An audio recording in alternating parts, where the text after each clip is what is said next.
اللہ بسم اللہ اللہ الرحمن الرحیم۔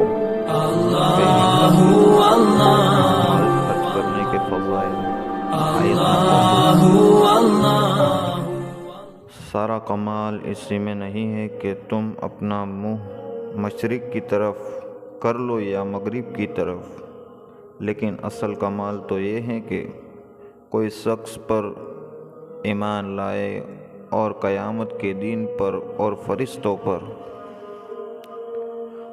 اللہ کی کتابوں پر اور سب پیغمبروں پر، اور اللہ کی محبت میں مال دیتا ہو، اپنے رشتہ داروں کو اور یتیموں کو اور غریبوں کو اور مسافروں کو اور لاچاری میں سوال کرنے والوں کو اور قیدیوں اور غلاموں کو گردن چھڑانے میں خرچ کرتا ہو، اور نماز کو قائم رکھتا ہو اور زکوٰۃ کو ادا کرتا ہو، کہ اللہ اصل کمالات یہ چیزیں ہیں۔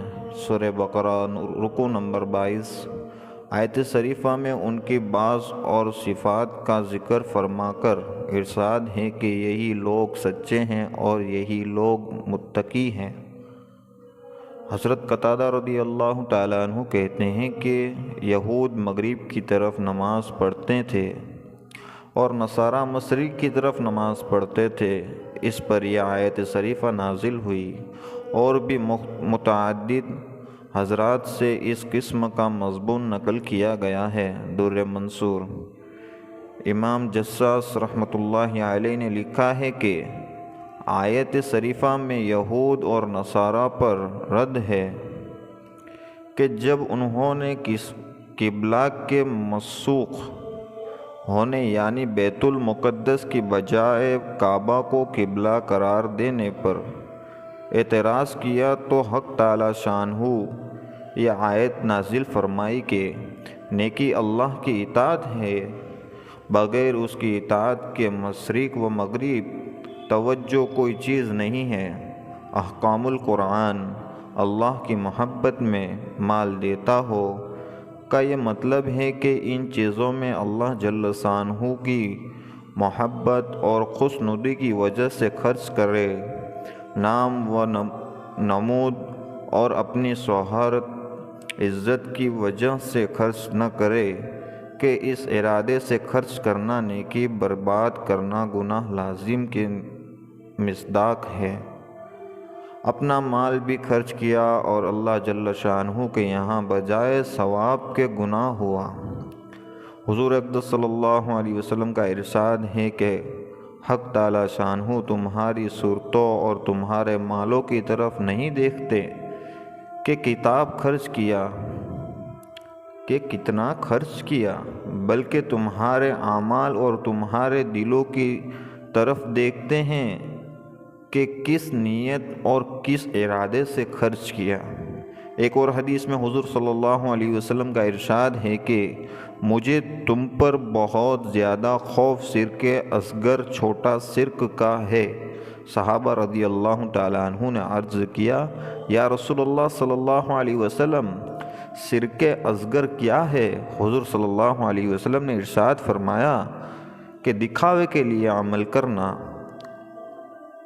احادیث میں بہت کثرت سے دکھاوے کے لیے خرچ کرنے پر تنبیہ کی گئی ہے، جو آئندہ آئے گی۔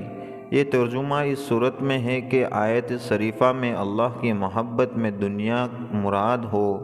بعض علماء نے خرچ کرنے کی محبت کا ترجمہ کیا ہے، یعنی جو خرچ کیا ہو اس پر مسرور ہو، یہ نہ ہو کہ اس وقت تو خرچ کر دیا پھر اس پر قلق ہو رہا ہے کہ میں نے کیوں خرچ کر دیا، کیسی بے وقوفی کی، روپیہ کم ہو گیا، وغیرہ وغیرہ۔